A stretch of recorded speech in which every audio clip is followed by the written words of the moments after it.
I get those goosebumps every time. I need the Heimlich, throw that to the side. I get those goosebumps every time, yeah. When you Greetings technicians, this is Admin Crow here, your coach of the Toronto Star Raptors, bringing you another battle in the PCL. I believe this is week 7 and we are taking on Slife, the coach of the Midgar Manectrics. And Slife is packing a team of pseudo sand. He doesn't have to run sand, but he does have that Gigaless plus Excadrill core, which is extremely effective against me. So it's a really tough matchup for us this week. If you want to see all the sets that I brought and my thought process of how I broke down Slife's roster, I will leave the team builder down in the description below. And also I would like to mention that going forward I will try to lessen the time that I spend on team builder and battles, just to make them shorter videos overall. I'll try to go between 12 to 15 minutes if I can. So yeah, let's just jump into the video. So for this battle, first of all, at team preview, I see that he has no Amoonguss, no Quagsire, and no Infernape, which are three of the biggest threats against my team. Three of the bigger threats, I would say. Quagsire Amoonguss is phenomenal defensively against my team. I really have move saw syndrome on a lot of my offensive mons to break them down. And also Infernape is one of the bigger threats offensively against my team aside from Excadrill. It pretty much 6-0s the team that I brought this week, so I'm really glad not to see it. Also at team preview, I see that he brought the Lati and the Stoutland. To be honest, I actually didn't even know he had Mega Lati. I just know he had Lati of some sort. I didn't know it was Mega Latios, and because I spent so much time prepping for Excadrill, right? And I didn't really prepare for Lati at all. I didn't think he would bring it in the first place because I do have Tyranitar with potentially pursuit for that Mega Lati. And also Stoutland, I thought about him bringing the Sandcore, but I was expecting Gigaless Drill more so than Stoutland, but he actually brought all three, so that's actually good bring on his part. I didn't really look too much into Stoutland as well, and he also has that Mimikyu. And looking at it right now, his ways of hazard removal are Defog, Lati, and Mantine. It's probably Mantine Defog, and of course he can have Rapid Spin on the Excadrill as well, but it will take up one more move slot from the Excadrill if he's running Rapid Spin on it. It's most likely going to be just a Sand Rush, Life Orb, or offensive variant based on his team alone. So I'm just gonna lead with my Klefki here, just to get up my spikes. He actually lead with his Latios. I didn't quite understand that play actually. Maybe he was expecting a Gligar lead or a Garchomp lead to get up rocks, or even Tyranitar. Actually, it doesn't match up well against Tyranitar, so I think he's more expecting the two ground types to lead and potentially catch me off guard with Ice Beam. So over here, instead of going for spikes, because I didn't bring hazard control this week, I actually want him to remove the hazards for me. I'm gonna try to get up hazard as soon as I can. But the fact that he brought in Lati and he didn't have Amoonguss on his roster is very unlikely that he goes hard Excadrill right here. I'm actually just gonna fire off a Prankster Toxic as he switch out into his Gigaless. So that's actually a very good info. Not only I got Gigaless poison, but at the same time he switched out against my keys. So chances are he probably doesn't have too good of a move on his Lati to touch my keys, or he just don't want to get status. So that's really good on my part. So on the following turn, I'm just gonna get up a layer of spike as he goes for the rocks, as I expected. I very well know that this Gigaless can pack Earthquake, but I am a Shuka Barrier variant. That's why I did stay in and go for that initial layer of spike. I'm just gonna go into my Winter Junior here, predicting the Earthquake, which he does go for right here. And on the following turn, as he switches out, I'm just gonna get up my rocks as well, because I know that even though I have to keep Winter Junior as healthy as possible to take on the Excadrill, but I can still take quite a few hits from the Gigaless. There's not too much he can do to me, and I can just roost off the damage. I can afford to have a little bit chip on the Gligar. against the Gigaless and still be healthy enough to take on the Excadrill, as I am fully physically defensive with Eviolite. So that's really good. And the fact that he set up Sandstorm also helps me out, because I am packing a Sand Veil Gligar instead of Immunity this week. So he's just gonna go hard into his Mantine, predicting him to go for Defog. I'm actually just gonna go U-turn out into my Manaphy. He actually went for a Scald right here first, and got the burn on my Manaphy. That didn't really matter in the long run. So he actually hard switch out on the following turn here. So over here, I would like to give a shout out to Brandon. So so Brandon, earlier on in the season, he had Manaphy, and he traded me his Manaphy. And when he played against Slife with his Manaphy, he was packing Hidden Power Electric. So that's why he made this play, which might seem questionable at first, but basically this is like a mind game almost. I am not packing Hidden Power Electric. The way he switched out into his Lati, right, is not to take a water move, because there's no way I go for a water move with my Manaphy to the Mantine, knowing that he probably has water absorb for me. He is probably just to scout out a potential Hidden Power Electric.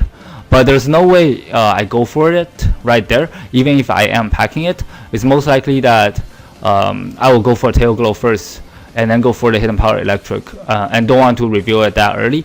But I'm actually not packing it. I switched it up last minute to Toxic. I did mention that in my builder as well, over Hidden Power Electric, because it hits the both Quagsire and the Mantine. So, which is what I go for right here. So the fact that I caught the Lati on the switch and with the Toxic, that's actually extremely good on my part, simply because it prevents both the Roost and the Sub. So on the following turn, I'm actually just gonna stay in and fire off the Ice Beam. I did some calc right here. The only way he knocked me out is either with Thunderbolt or with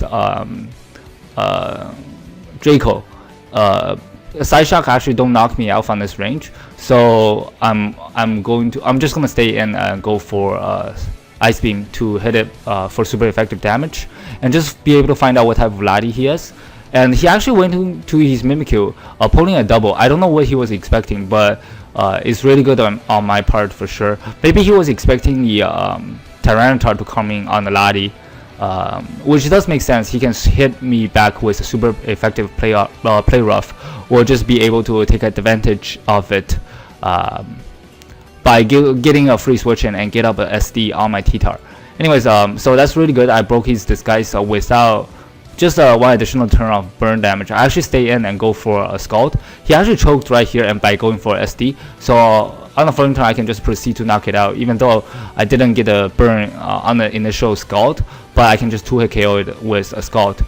He didn't even bother going for Shadow Sneak. I don't know if he's packing it or not. But I'm really glad that he threw away the Mimikyu. Some over prediction on Slife's part for sure. So on the following turn here, he goes into his Lati again on a free switch in. So this time I'm actually gonna pull a switch out into my keys. So he does Mega Evolve right here. This is the moment when I find out that he has Mega Lati instead of a regular one. So that's very interesting. Anyways, he just busts out a T-Bolt. There's no way that I will go into my ground types on the Lati anyways, predicting the T-Bolt. So like Klefki is more of a middle ground play. So over here I'm actually going to go for another layer of Spike. I think that's what I did. Yep, because I don't have a move to touch Lati with, and now that he's already poisoned with my keys. And the fact that he switched out the last time against me with his Lati, I know that he probably doesn't have too good of a move to touch my keys outside of T-Bolt. So he does go hard into his Mantine right here. I believe this is the turn where I stay in and gone for a Toxic. Yep, which I do go for right here as he go for a Defog. I still have 2 of my hazard setters still alive, so I don't mind playing this game after getting the Mantine Toxic. He doesn't have a way to heal. He doesn't have a Cleric this week on his team, so I'm gonna try to abuse that. So I'm actually gonna stay in and set up another layer of Spike now that this Mantine is on a timer. And on the following turn, I believe I do switch out into my Tyranitar. So the reason I made that play was he's either going for a Defog or a Scald that turn, right? So that's why I went into my T-Tar. I am packing the Facade. If he does burn me, I can Dragon Dance up and just knock that thing out, or just go for a Facade and just put him in, just be able to get rid of his Defogger once and for all, and he doesn't really have a switch in to crunch anyways, so he actually pulled a double into his Gigalith on the same turn. Again, I don't know what he was expecting. Maybe the mana fee. So that's really good on my part, simply because right here, right, I am packing the natural gift, or whatever you call it, natural gift grass on this T-Tar. Yes, some heat this week. It turns into a physical grass move with 100 base power. It was initially for Quagsire, but it doesn't really, he didn't have the Quagsire obviously, so I really want to bust it out this week, be able to show it off. And this is probably the best opportunity to do so. It's the only thing that I can hit for super effective damage with it, and I did damage calc. It's actually a guaranteed kill from this range, and if I have Stone Edge, right, it will actually not knock him out unless I'm banded, which I'm not, because I'm the berry to for natural gift or nature gift, whatever you call it, natural gift. So I do bust it out right here and just be able to knock out that Gigalith, preventing rocks from coming up again. So Slife is probably scratching his head right here a little bit, wondering what type of natural gift that was. So that's really good. So he's actually gonna go into his Southland, be able to take advantage of the sand. Now that his sand setter is gone, I have the control over the sand. So as long as I don't go into my T-Tar, I won't be able to. I won't set up the sand for him. So it's something that I have to play carefully for sure. So over here, I actually did some research real quick on the spot because I wasn't prepared for Southland, and I found out he has superpower. So it's something definitely I don't really have a switch in, but it's something I want to scout for. So I believe I do pull a switch into Manaphy just to sack it to see what he wants to go for, as he does reveal the superpower alongside of Life Orb right here. So over here I'm just gonna go into Garchomp, knowing that he probably has the Ice Fang, which he does bust out right here. I know I can live it because he's at -1 attack even with the Life Orb.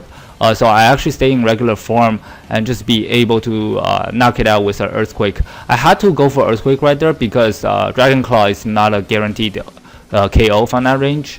Obviously I do know that he still have 2 mons that's off the ground. He can very well make a switch into them, but the fact that his sand setter is gone, I know that I have control outside of I have the speed tier control outside of sand, and I also have the sand control. So if he tries to save his Southland right here, and by going to one of his Levitator or Flyer, predicting my Earthquake, that's still fine. I can revenge kill it very easily with my other members.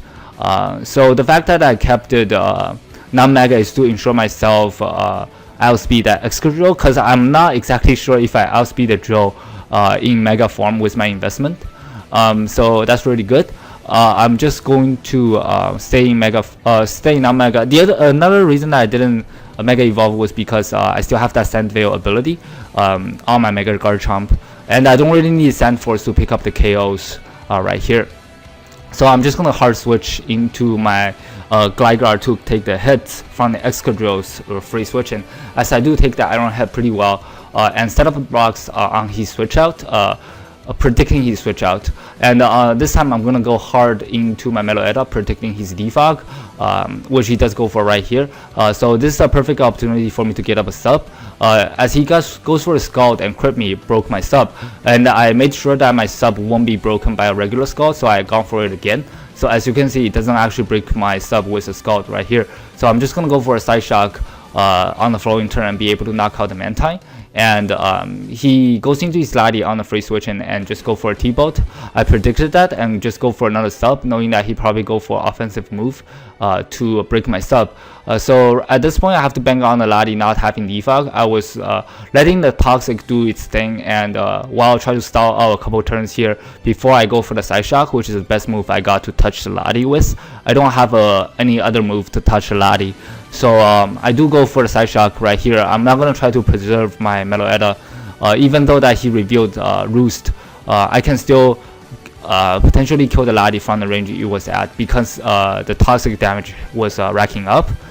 So I'm just going to stay in and go for another Side Shock. So he was trying to doubling around right here a little bit by going into his Excadrill, predicting the Side Shock, knowing that it was the best move I got for his Lati.